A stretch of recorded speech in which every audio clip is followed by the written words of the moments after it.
नमस्कार साथीहरु, NEPSE daily market update लिएर आइसकेको छु। आज साताको दोस्रो दिन सोमबार कार्तिक 28 गते 2079 साल। आज भने नेप्से 21.26 अङ्कले बढेर 1904.43 बिन्दुमा रोकिएको छ।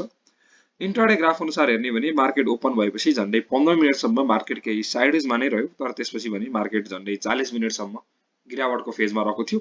तर त्यसपछि भने लगातार बढेर 12:30 बजेसम्म ठाडो वृद्धिका साथ 1993 सम्म पुग्यो। त्यो केही टिक्न सकेन, त्यसपछि केही साइडवेजमा बस्यो बजार र 2 बजेदेखि 3 बजेसम्म 1 घण्टा ठाडो वृद्धिका साथ बढेर बन्द भएको छ। यो हिसाबले हेर्ने भने लगानीकर्ताहरुमा जुन एउटा कन्फिडेन्स यो 5 दिन गिरावट हुँदाखेरि गुमेको थियो, त्यो चाहिँ केही हदसम्म बढेको हो कि भन्ने कुरा चाहिँ आज क्यान्डल र त्यसमा आजको भोल्युम पनि हेर्ने भने अघिल्लो कारोबार दिनभन्दा बढी आएको छ। यो हिसाबले चाहिँ केही हदसम्म लगानीकर्ताहरुले चाहिँ हैन यो त हामी लोएस्ट पोइन्टमा छौं, अहिले बाइ गर्नुपर्छ भन्ने मेन्टालिटी चाहिँ आएको हो कि भन्ने चाहिँ देखिन्छ।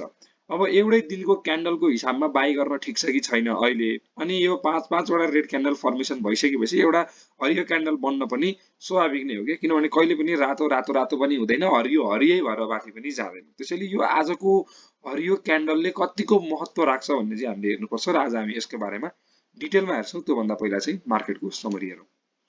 आज 94 करोडको कारोबार भएको छ भने 24 लाख किता शेयर कारोबार भएका छन्। अघिल्लो दिन भन्दा यो चाहिँ केही बढी हो, जुन पोजिटिभ कुरा हो। आज 148 वटा कम्पनीका लगानीकर्ताले कमाएका छन् भने 100 भन्दा धेरै कमाउनेमा टीआरएच अर्थात टारेगन रेजेन्सी होटल लिमिटेडका लगानीकर्ताले 9.84% कमाएका छन्। त्यसैगरी सप्तकोशी डेभलपमेन्ट बैंक, बीएनएचसी, आरएफपीएल, एलईसी यी कम्पनीका लगानीकर्ताले सर्वाधिक कमाएका छन् र 31 वटा कम्पनीका लगानीकर्ताले सर्वाधिक गुमाएका छन्, जसमा पनि एनजीपीएल, एमएचएल, एसएचएल, एनएमपीएमएफ, जेएमएफबीएस, आरबीसीएल यी कम्पनीका लगानीकर्ता रहेका छन् र 5 वटा कम्पनीका लगानीकर्ताहरू अनचेन्जमा छन्, ईएनएल, जीएचएल, जीएलएच, जाल्पा, पीसीबीएल र बीएलबीएस।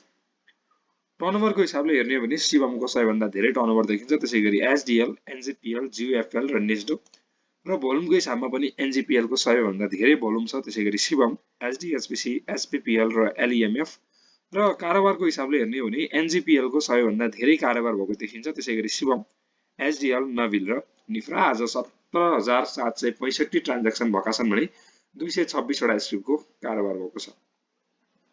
मार्केट समरी हेर्ने भने टर्नओभर र ट्रेडेड शेयरको संख्या हेर्दाखेरि चाहिँ मार्केटमा केही हदसम्म मार्केट केही सम्हालिन खोजेको हो कि भन्ने चाहिँ प्रष्ट रूपमा देखिन्छ। आज बजारमा त्यस्तो इन्ट्राडेमा धेरै उतार चढाव भएन। 2 बजेदेखि मार्केट लगातार ठाडो वृद्धिका साथ बढेर बन्द भएको छ। 1904 को पोइन्ट चाहिँ आजको इन्ट्राडे हाई पोइन्ट रहेको हो भने क्लोजिङ पोइन्ट पनि 1904 नै रहेको छ भनेपछि थोरै तल मात्र झरेर बन्द भएको छ, त्यस्तो ठूलो चाहिँ रहेको छैन। यसको मतलब आजको क्यान्डलमा चाहिँ तलतिर चाहिँ अलिकति सानो विक छ, तर माथितिर चाहिँ विक छैन भन्ने देखिन्छ। जुन चार्टमा पनि हेर्ने भने यहाँ देख्न सक्छौं तलतिर चाहिँ अलिकति एउटा स्याडो देख्न सक्छौं भने माथितिर चाहिँ स्याडो रहेको छैन है।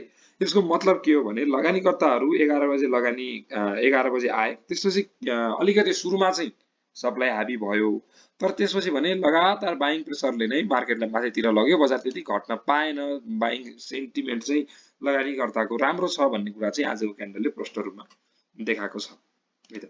अब एकचोटि आरएसआई लाई हेरौं, आरएसआई को स्थिति के छ भनेर एकचोटि म यसलाई रिफ्रेश गर्छु। यहाँनिर आरएसआई हेर्ने हो भने आजको आरएसआई भनेको बढेर 49.61 मा पुगेको छ।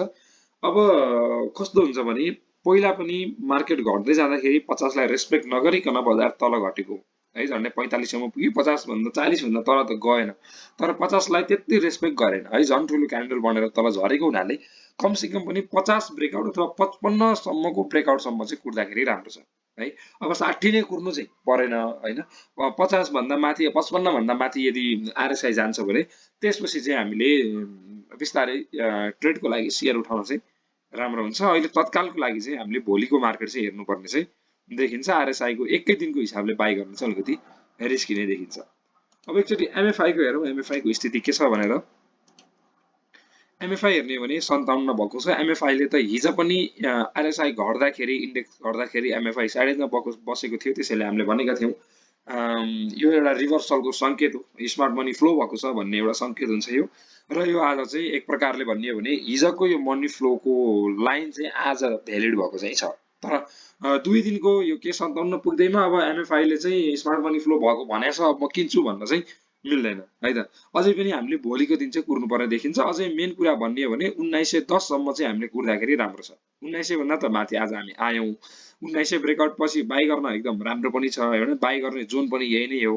तर कमसेकम पनि अझै 6 पोइन्ट भन्दा माथि चाहिँ यदि नेप्सेले इजिली ब्रेकआउट दिन्छ भने त्यसपछिको बाई चाहिँ अलिकति सेक्योर हुन्छ। यसको मतलब भोलि फर्स्ट आवरमै किन्नुभन्दा पनि कमसेकम पनि 12 बजीसम्म हेरियो भने आजको बजार कस्तो हुन्छ भन्ने लगभग आकलन गर्न सकिन्छ। त्यतिखेर चाहिँ अलिकति सेन्टिमेन्ट अलिकति राम्रो छ, भोल अलिकति आइरहेको छ, बजारमा सप्लाई प्रेसर त्यति छैन भने चाहिँ बाई गर्नको लागि एकदमै उपयुक्त चाहिँ हाम्रो भोलिको दिन रहने चाहिँ देखिन्छ एमएफआई अनुसारले। सर्ट टर्म ट्रेडको लागि अब लङ टर्म हिसाबले लाभांश खाने हिसाबले हेर्ने भने त अहिलेको टाइम त बाई गर्नको लागि त एकदमै गोल्डन अपर्च्युनिटी हो कि। ठ्याक्कै लाभांशको मुख अगाडि बटम एरिया नै भनौँ, यो एरियामा भनेको एकदमै बाई गर्नको लागि पनि पर्फेक्ट ठाउँमा चाहिँ हामी रहेका छौँ। अब इन्डिकेटरको स्थिति के छ त भनेर हेरौँ। सबैभन्दा पहिला पाराबोलिक चार्टले सेल सिग्नल दिएको 2 दिन भयो आज पनि। अब हिजोदेखि सेल सिग्नल आइसकेको छ भनेपछि इन्डिकेटरले अब मैले भनि नै हालेँ, अब कमसेकम पनि अब यसले बाई सिग्नल दिनको लागि 1960-50 जानुपर्छ कि। त्यतिखेर यहाँ किनेकाहरूले फेरि एक लट प्रफिट बुक गर्ने बेला भइसक्छ। यही पोइन्टतिर यो ब्रेकआउट पछि यसले बाई सिग्नल दिन्छ, यो लाइन होइन। अब यहाँनिर फेरि सेल सिग्नल आउँछ अनि इन्डिकेटरले बाई सिग्नल दिएको, बाई गरे फसै नेपालमा इन्डिकेटर काम छैन भन्नुहुन्छ है। त्यो हिसाबले चाहिँ बुझिदिनु भएन। के हुन्छ भने साइडेजमा चाहिँ लगानीकर्ताहरू मैले प्रत्येक दिन नै भनिरहेको छु, यो एउटा गिरावटमा मैले अलिकति चाँडै बेचेको भए मैले जोगाउन सक्ने रहेछु भन्ने एउटा मानसिकता हुन्छ कि। त्यो मानसिकता नतोडिन्जेलसम्म हामी साइडेजमा बस्छौँ र साइडेजमा इन्डिकेटरको हिसाबले भन्दा पनि क्यान्डलको हिसाबले चाहिँ बाई गर्नुपर्छ। क्यान्डलले चाहिँ आजको क्यान्डल एकदमै पर्फेक्ट बनेको छ, तर यो 5 दिनसम्म घटेर एउटा क्यान्डल बनेको हुनाले चाहिँ यसलाई यसकै आधारमा चाहिँ बाई गर्न चाहिँ त्यति उपयुक्त चाहिँ देखिँदैन है। भोलिको दिन चाहिँ हामीले कुर्नुपर्ने चाहिँ देखिन्छ, अर्थात् 1910 अथवा 1915 ब्रेकआउट भयो, आरएसआई ब्रेकआउट भयो भने चाहिँ बाई गर्न सकिन्छ। तर यो आजको क्यान्डलकै हिसाबमा चाहिँ भोलि फर्स्ट आवरमा 11 बजे नै गएर किन्नुपर्छ भन्ने चाहिँ अहिले माहौल चाहिँ छैन है त।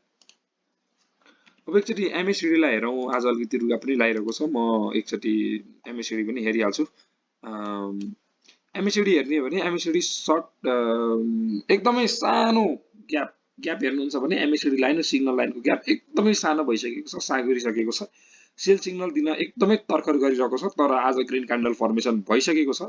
तर पनि हिस्टोग्राममा चाहिँ डार्क ग्रिन क्यान्डल फर्मेसन भएन। यसको मतलब आजको ग्रिन जुन वृद्धि भयो यसको वेट चाहिँ त्यति छैन है भनेर एमएससीडीले पनि देखाइरहेको छ। एमएससीडी पनि अहिले चाहिँ अन्यलमा रहेको छ, इन्डिकेटर चाहिँ अर्को दिन कुरिरहेको छ भन्ने चाहिँ प्रष्ट रूपमा देखिन्छ। भोलि घट्छ भने एमएससीडी सेल सिग्नल दिन्छ, बढ्छ भने चाहिँ एमएससीडीको पनि बाई सिग्नल आउँछ। कमसेकम पनि एमएससीडीको बाई सिग्नल अर्थात् अहिले त बाई नै छ, तर हिस्टोग्राममा यदि डार्क ग्रिन क्यान्डल फर्मेसन बन्छ भने त्यसपछि बाई गर्दा चाहिँ राम्रो हुन्छ। अब सेल सिग्नल दिएको छैन, भोलि बाई सिग्नल दिन्छ भन्ने चाहिँ होइन। यसले बाई सिग्नल दिएको भनेको 9 अक्टोबरको दिन हो, अहिले झन्डै सेल सिग्नल दिन आँटेको छ। तर पनि मेरो विचारमा चाहिँ अब भोलिदेखि फेरि पनि यसको बाई सिग्नल भ्यालिड हुने देखिन्छ। र अर्को यो एमएससीडी लाइन र सिग्नल लाइन दुवै हिस्टोग्राम भन्दा लगभग हिस्टोग्राममै आइसकेका छन्। यो हिस्टोग्राम भन्दा माथि जान्छन् भने त्यो पनि हाम्रो लागि बाई गर्नको लागि चाहिँ एकदमै पर्फेक्ट टाइम हुन्छ है त। ल अरू धेरै इन्डिकेटर हेर्ने हो भने अहिले लगभग धेरै जसोको चाहिँ भर्खर सेल सिग्नल आएको छ भने अरू धेरै इन्डिकेटरले अब यो आजको एक दिनकै वृद्धिमा बाई सिग्नल पनि दिँदैनन्। र आज अलिकति घाँटी पनि दुखिरहेको हुनाले मैले आजको भिडियो चाहिँ यति नै गरेँ। यस्तै सेयर सम्बन्धी जानकारी, आइपिओ एफपिओ र लेटेस्ट जानकारी पाउनको लागि हाम्रो च्यानललाई सब्सक्राइब गरी बेल आइकन प्रेस गर्न नबिर्सनु होला। आजको भिडियो यति नै गरौँ। धन्यवाद।